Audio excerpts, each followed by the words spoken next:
A shortage of workers in the U.S. has proven at least one thing. It's good to be a robot.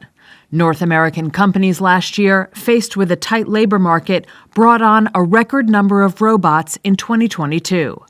That's according to data compiled by the Association for Advancing Automation, an industry group also known as A3, which said that over 44,000 robots were ordered in 2022, an 11% increase over the previous year and a new record.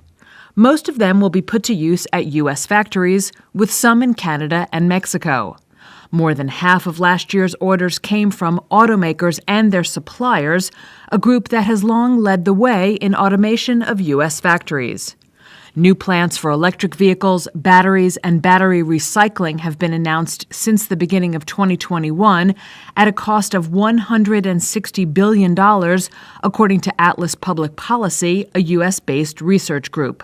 Most robots ordered last year will be used for material handling, an expansive category that includes all types of movement and handling of goods inside factories and warehouses.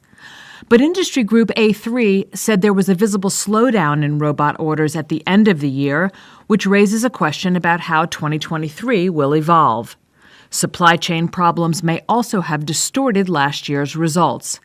A3 said robot makers saw some customers place extra orders during the health crisis just to ensure they would get part of what they needed. Or, as one executive told Reuters, quote, "We couldn't get a $15 an hour guy to show up."